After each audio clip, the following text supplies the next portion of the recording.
12 دسمبر سے پہلے آپ یہ معاملہ ہائی کورٹ پہنچتے دیکھتے ہیں، اور اب کی بار یہ کیس منطقی انجام تک پہنچنے کے کتنے چانسز ہیں؟ سب سے اہم بات ہے اوپننیس.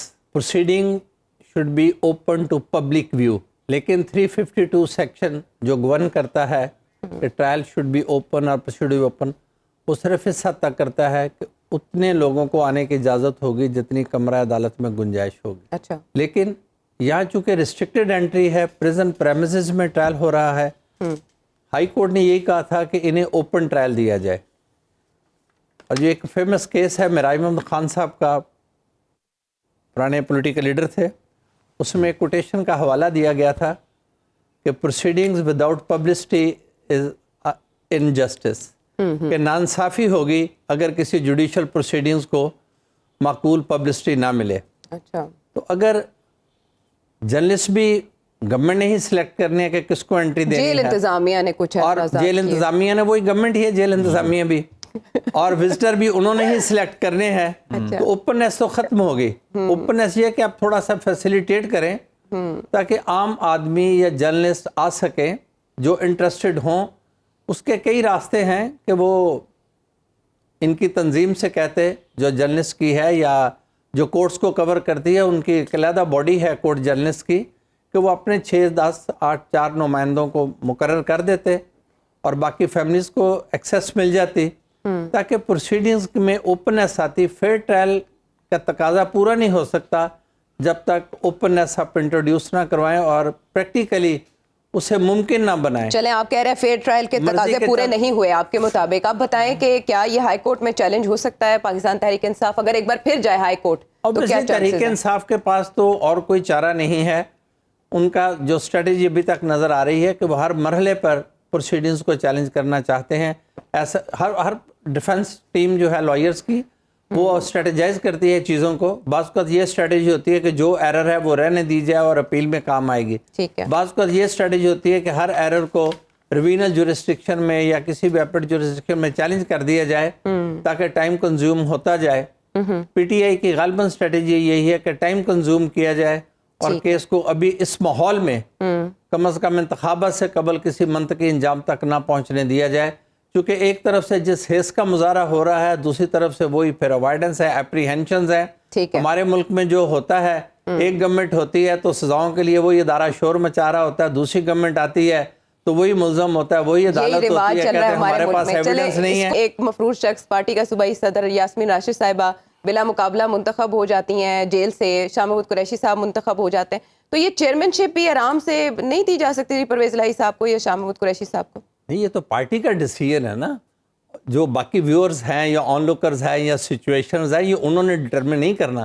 یہ پارٹی نے ڈٹرمن کرنا ہے کہ کس کو پارٹی کے کسی لیڈر نے یا ورکر نے نامینیٹ کرنا ہے اور کسی نے اپوز کرنا ہے یا نہیں کرنا. اچھا، یہ ووٹنگ جو چیئرمین کے لیے ہے وہ تو ورکر نے نہیں کی، وہ تو جو نامینیشن آئی تو وہ بلا مقابلہ نہیں آئی. وہ جب ڈاکومنٹ سامنے آئیں گے تو آپ کو نامینیشن ادروائز ملے گی. الیکٹڈ ہیں، جب آپ کو کسی نے اپوز نہیں کیا، ون پینل تھا نا. دیکھیں بیلٹ پیپرز کی ضرورت ہی نہیں رہتی. جب ایک ہی کینڈیڈیٹ اور دوسرا کینڈیڈیٹ ہی نہیں ہے تو سیان اپوز ڈکلیئر کر دیا گیا کہ ہی اسٹینڈز الیکٹڈ. اور یہی بات الیکشن کمیشن کو بھی پتا ہوگی. سب جماعتوں کا یہی حال ہے.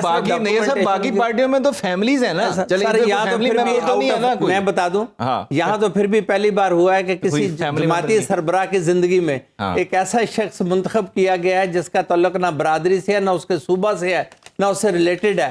باقی تو سب اپنے قابل اعتماد لوگوں کے اندر ہی رکھتے ہیں. بات یہ ہے کہ جنہیں پی ٹی آئی کے انٹرنل پارٹی الیکشنز کی فکر ہے، انہیں 1 سال 2 بڑے صوبوں میں انتخاب کی فکر نہیں ہوئی.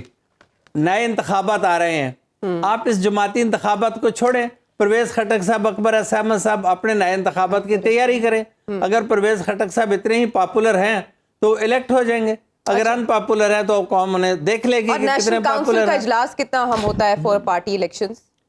نہیں، اٹس این اسینشیلٹی. لیکن اگر وہ ہوتا ہی اب ووٹنگ کی ضرورت ہی نہیں آتی، اسٹیج ہی نہیں آئی ووٹنگ کی کہ دیر از نو رائیول کینڈیڈیٹ، تو پھر ٹھیک ہے.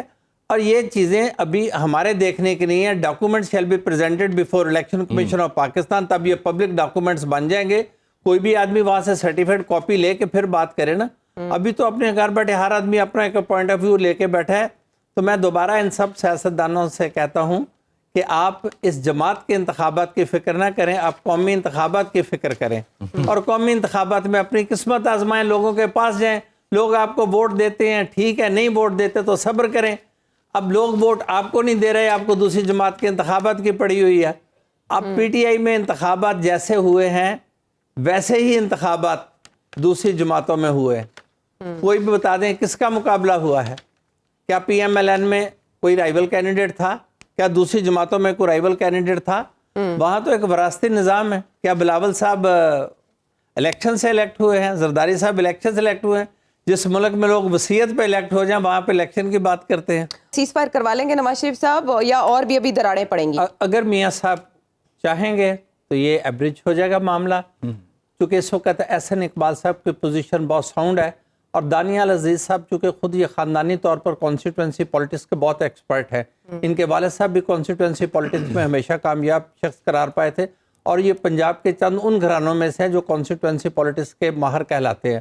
ہو سکتا ہے یہ ان حالات میں آزاد امیدوار رہنے کو ترجیح دیں چونکہ ان کا ووٹ بینک اپنا ہے, ان کی برادری کا ہے, دوسرے لوگوں کا ہے, اور ان کے والد صاحب نے بڑے گہرے اثرات رکھے تھے حلقہ میں, اور حلقہ جاتی سیاست کے یہ لوگ ایکسپرٹ ہیں. ہو سکتا ہے ان کی, میں نہیں کہہ سکتا, I can not preempt his discretion, ہو سکتا ہے ان کی دانست میں اس وقت پی ایم ایل این کا ٹکٹ محفوظ نہ ہو, لیکن جہاں تک بات ہے اختلافات کی, اب ایک ہی ضلع میں دو اتنی بڑی شخصیات آ گئی ہیں, سروائیول آف دی فٹس کا ایشو ہو سکتا ہے.